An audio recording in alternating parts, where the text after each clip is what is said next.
Hello? Yes, working, I think. Hello? This is, I don't know my YouTube username yet. Wow, that could be my username. I don't know my username. um, I'm gonna play some, how I pronounce it. It's a Japanese virtual novel, so I am gonna play some katawa shoujo. The game was released in 2012, I think, but I wanted to do a let's play of it a long time ago. And now I got a new laptop, and I kind of forgot about it. Then I installed it because I remembered that game kind of exists. Well, so let's start then. Okay, if he begins to start up game, yes. This is it, yeah. Apparently this thingy is already used by someone. It's a second-hand laptop, and he said that somewhere deep in his laptop he had some games, and this was one of them. So apparently he already played through the entire game. So at the beginning you could see all the thingies, kashimilis, but he did delete all the save files. Well, actually, let's start beginning. Start reading. A light breeze causes the naked branches overhead to rattle like wooden wind chimes. This is a popular retreat for couples in the summer.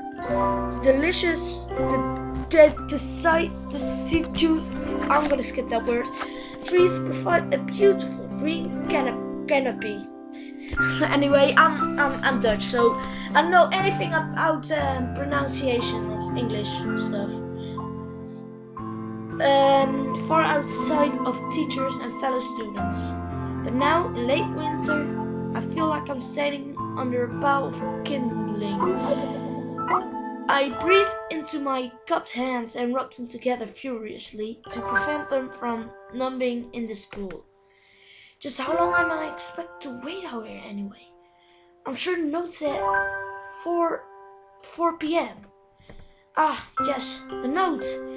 It slipped between the pages of my math book when I wasn't looking.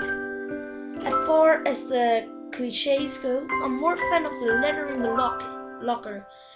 But at least this way, it shows a bit of initiative. I ponder the meaning of the note. Snowfall gradually thickens. The snowflakes suddenly falling from the white painted sky are the only sign of time passing by in this stagnant world. Their slow descent upon the frozen forest make it seem like the time has slowed to a crawl. The rustling of dry snow underfoot startles me, interrupting the quiet room. Someone is approaching me from behind. Hey, Yesel? You came? A hesitating, barely audible question. However, I recognize the owner of that dainty voice instantly. I feel my heart skip a beat. It's a voice I've listened to hundreds of times, but never as more than an eavesdropper than to a conversation thingy. I turn to face this voice, the voice of my dreams, and my heart begins to race.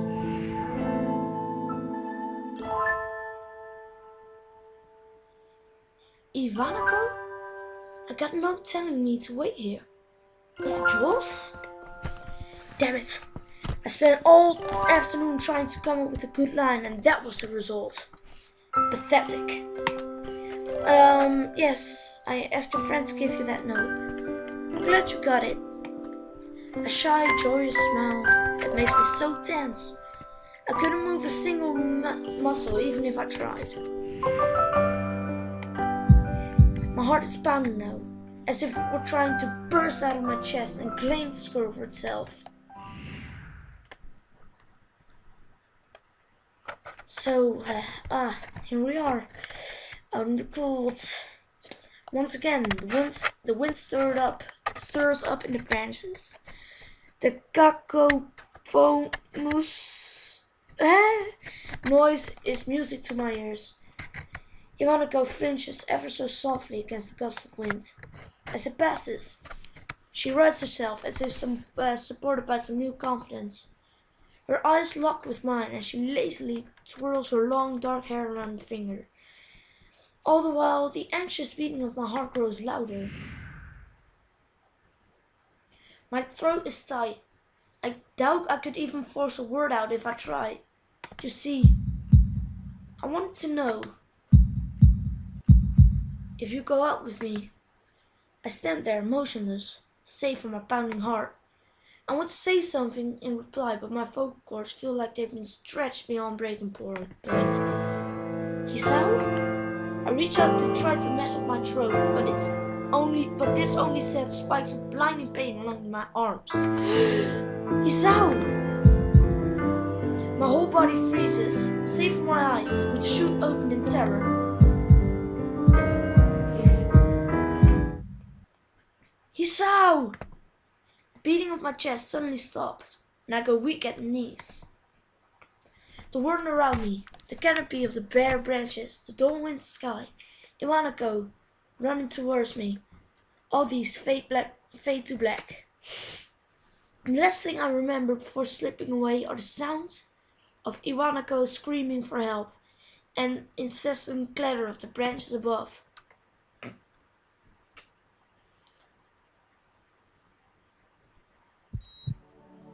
Oh, so this is the intro? So, I didn't actually expect to be animation in this game. I mean, it's a visual novel and this is my first visual novel I ever read. And I really didn't expect any cutscenes, but damn, this is gorgeous. Wow, this is really beautiful, really great artwork right here. Wow, this game surprises me from the very beginning. Okay, that's some Skype, I don't care, I'm playing a game right now, if you wouldn't mind. Fart. So... And apparently this is made by some people from a site called 4chan. But I heard there's a lot of bad things about 4chan. But I really honestly never heard of it. So apparently everyone was very fucking surprised with this game. When it was made by 4chan users. Well, it's been 4 months since my heart attack. Oh, so he had a heart attack. Oh, I thought actually he kind of fainted, but apparently he had a heart attack. In that whole time, I can probably count the times I felt this hospital room unsupervised on one hand. 4 months is a pretty long time when you're left alone with your thoughts, so I've had plenty of time to come to terms with my situation. Arrhythmia, a strange word, a foreign, alien one you don't want to be in the same room with. A rare condition. It causes the heart to act erratically and occasionally beat way too fast. It can be fatal. Apparently, I've had it for a long time. They said it was a miracle that I was able to go on so long without anything happening. Is it really a miracle? I guess it was supposed to make me feel better, more appreciative of my life. I really didn't do anything to cheer me up. My parents, I think, were hit harder by the news than I was. They practically had two hemorrhage.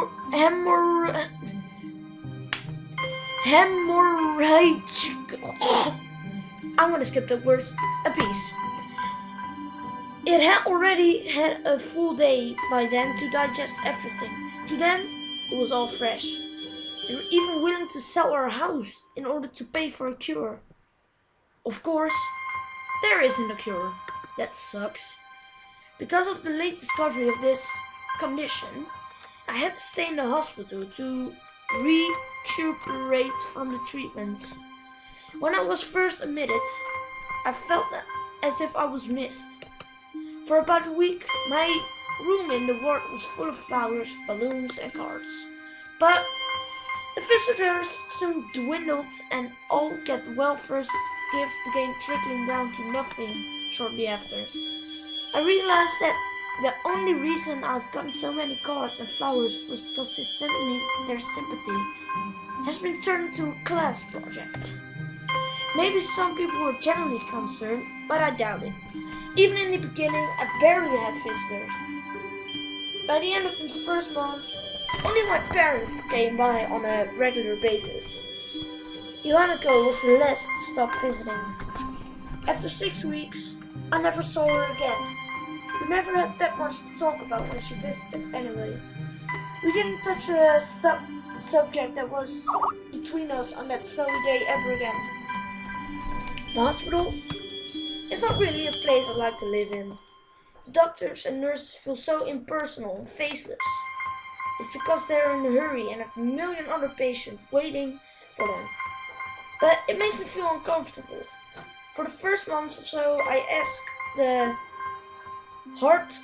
head cardiologist every time I saw him for a rough estimate of when I'd be able to leave.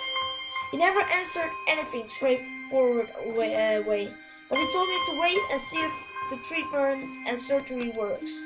So, I only observed the scar that those surgeries had left on my chest slowly change its appearance over time, thinking of it as some kind of omen.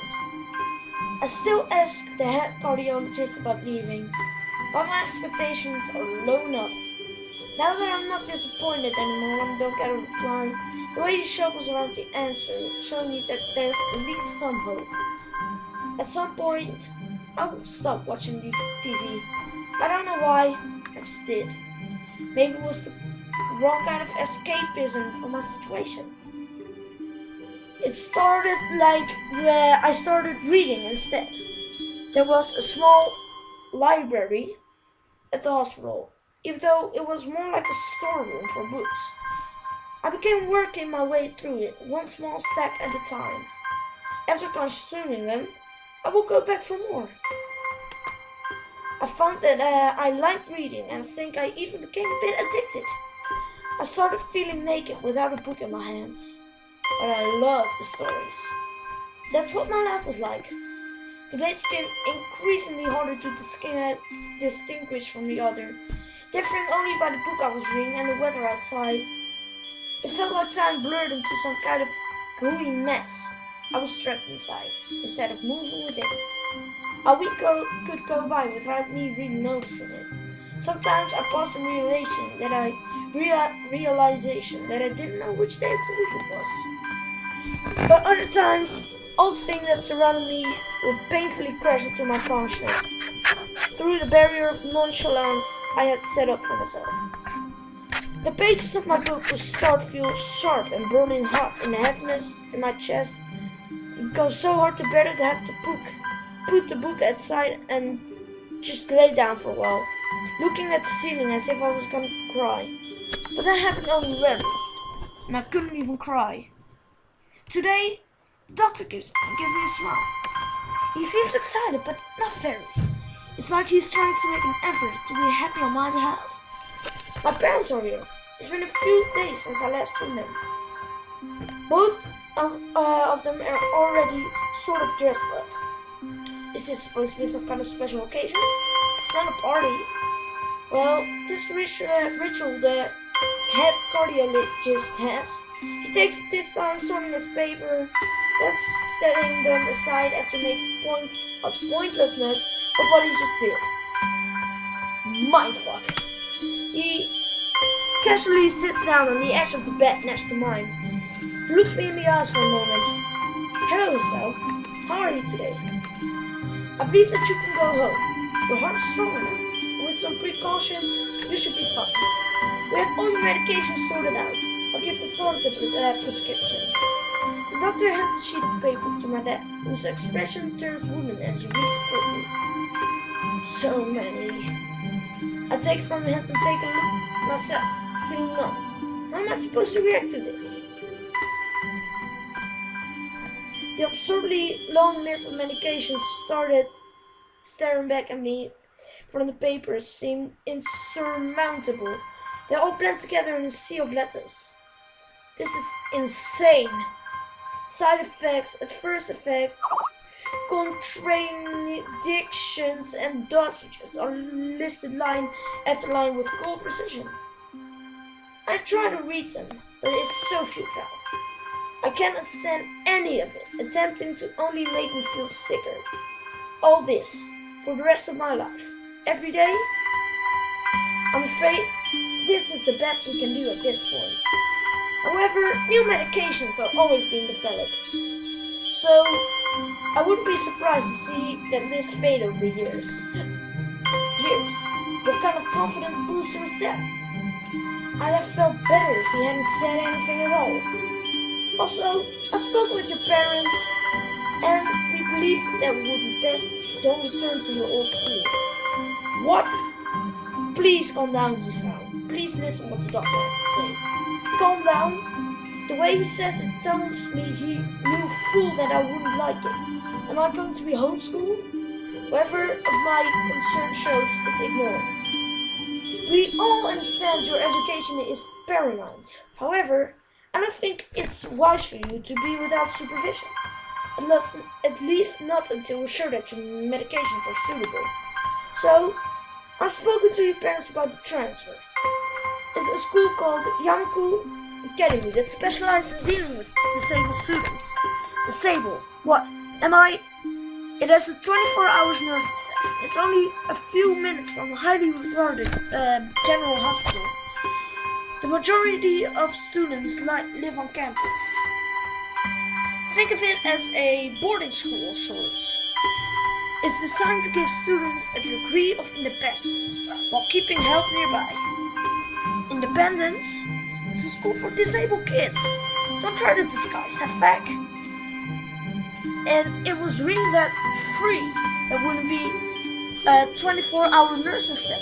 And you wouldn't make a hospital being nearby a selling point.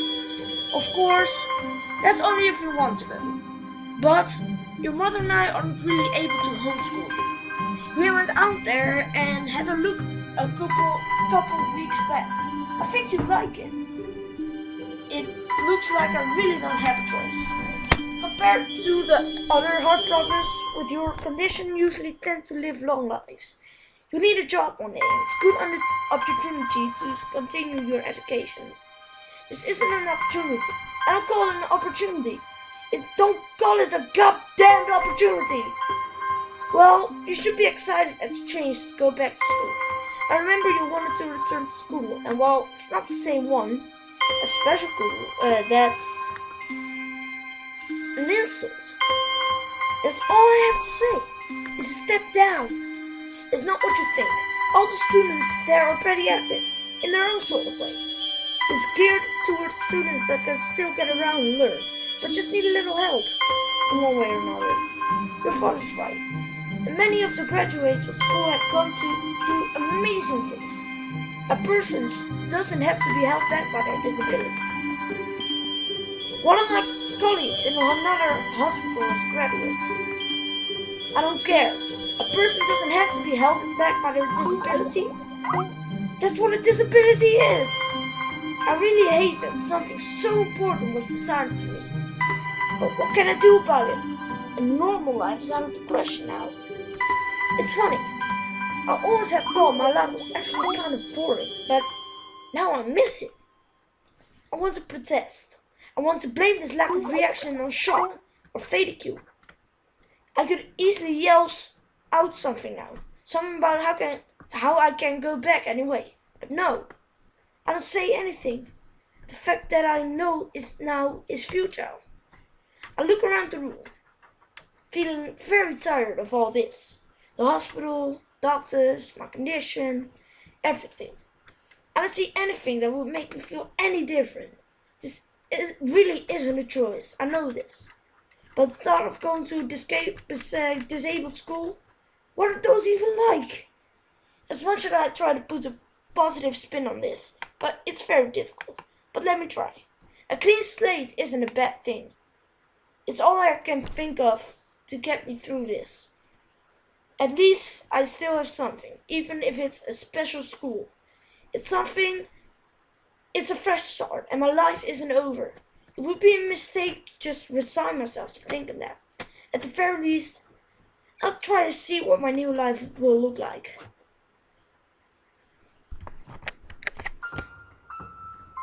When...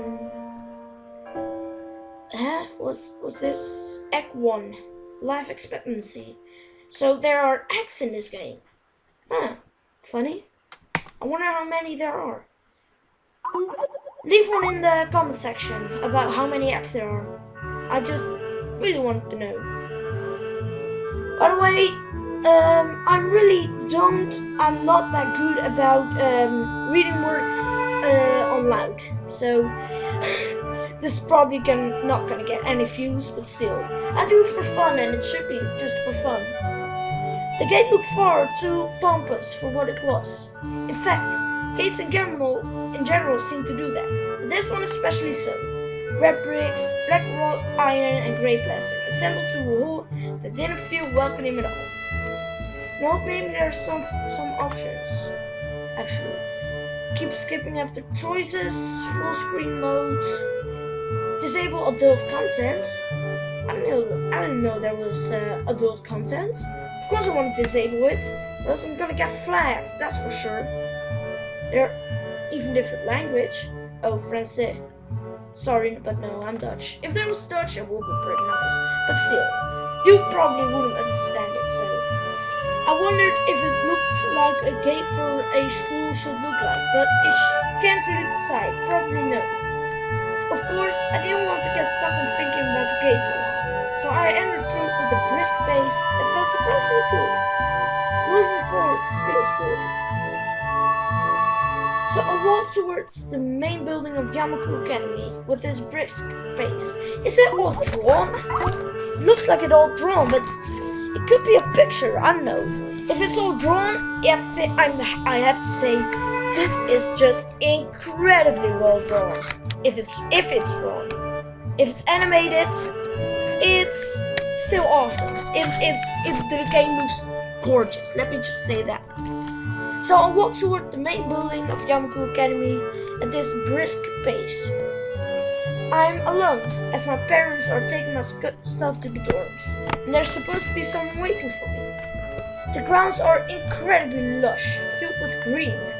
It doesn't feel like the kind of grounds a school would have, more like a park, with a clean walkway going past the trees, and the smell of fresh cut grass and all other park-like things. Words like clean and hygienic pop into my mind. It makes you shudder. I shake them off. Stay open-minded for now. It's your new life. You have to take it as it comes. That's what I tell myself. A few big buildings loom behind the leafy canopies. Too big and too many for just a school. Everything seems up, but it's just different from what I knew about schools. It's an uncanny valley, even though I was told that this is my new school. In the back of my head, it doesn't feel like one. Let me just put the sound a little off. I think it's kind of loud. I think you wouldn't hear me above it. So, it's an uncanny valley. Even though I was told this is my new school, in the back of my head, it doesn't feel like one. I wonder if the feeling is real or caused by my expectation of a school for the disabled. Speaking of that, I don't see anyone else here. It's kind of eerie. It makes me wish there was somebody here I could anchor myself to, something tangible, instead of having this feeling that I stepped into a dimension. The trees hum with the wind and green hues flashing all around me catch my attention. It makes me think about hospitals again. How they say that the operating room are painted green. Because green is calming color. I didn't know that. So why am I feeling so anxious, despite all the greenery? Only after I stand in front of the haughty main building, I surprise myself even realizing why the gate bothers me. It was the last chance I had to turn back. Even if I had no life I could return to. But still, after entering, there was absolutely no way I could go back. Feeling nervous and with this realization set in my head, I opened the front door. A tall man with bad posture noticed me as I entered. We're the only people in the lobby, so it's only logical. You must be Nikki Nakai. So, you are. Excellent. I'm your homeroom and science teacher. My name is Muto. Exact Muto. Welcome. We exchanged a handshake that's neither firm nor sloppy, and looks at his watch. The head nurse asks you for a brief check-in visit, but there's no time for that now. Oh, should I go later? Yes, the afternoon is probably fine. We should get going and introduce you to the rest of class. They're waiting already. Waiting for me? I don't really like being the center of attention, so I guess it's inevitable for a situation like this. Somehow, not knowing what's waiting for me makes me feel really nervous. Thinking of this, I almost miss what the teacher is saying. You want to introduce yourself to the class? You know I'm gonna save before every single point. Create a new save state. Okay. Yeah, of course. It seems pretty normal. That's exactly what I say. Yeah, sure. I mean, isn't that normal? Of course, but not everyone likes to be the center of attention. I'm probably one of those people. But I should guess I should be the one to give the first impression of myself. Right, but it's no problem. Let's go then. My heart is pounding in my chest and it keeps me thinking about my condition as I follow the teacher upstairs. Third floor down the third floor corridor is marked as the classroom for the class 3-2.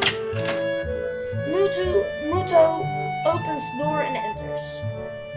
Good morning, everyone. Sorry I'm late again. I hesitate for a split second at the door, freezing at the spot. Get a grip. This is a big step, I know that. But there isn't any point worrying so much about it. At least, not this soon. I follow the teacher into the classroom and look around. Partially so I won't have to meet the curious cases of my new classmates. It's pretty spacious. The ceiling is unusually high and there's lots of space left over and around and between the desks. An entire wall taken up by blackboards and the high old-fashioned window only make it seem larger. The students' desks are just standard wooden desks with shelves underneath for books and wooden chairs with metal frames. Simple and efficient. I stop walking in front of my classroom and face the other students. They all look normal, like students in any other school. But then, why would they be here? They probably aren't me and have something wrong with them. Only it's not just the immediately obvious. Then I notice one of the girl seems to be missing the thumb of her right hand. It's a little jarring. Despite the natural tendency to listen what someone is talking about, I tune out the teacher's speech halfway through while he introduces me to class. I notice a flash of dark hair and see someone is looking at me. A girl with really long straight hair that's pretty eye-catching. As she sees me looking back at her, she covers her face with her hands, as if it will make her invisible. There's one boy with a cane leaning against the lockers at the rear of the class. It's weird seeing someone so young with a cane. Another girl seemed to be making some weird hand motions. Sign language? She peers at me over the rims of her glasses, then goes back to whatever she's doing. She's kind of cute. Shows the cheery-looking girl with pink hair sitting next to her. She's really hard to miss. Oh, I really don't think she's that cute. Our pink hair, just no, please not, please. Well, she's cheery-looking girl with pink hair sitting next to her. She's really hard to miss. I don't know how I didn't notice her the moment I walked in. Please welcome a newest classmate. He claps his hand and so does everyone else, except for the girl in the first row who has only one hand. I cringe a little, but hide it by bowing in thanks for this applause I did not deserve. A collected silence tells me I should open my mouth now. So, I'm Hisao Nakai. My hobbies are reading and soccer. These are kind of mine too. I hope to get along well with everyone, even though I'm new soon. You know what? I'm gonna cut it right off right here. Gonna save, and quit. Just gonna end it.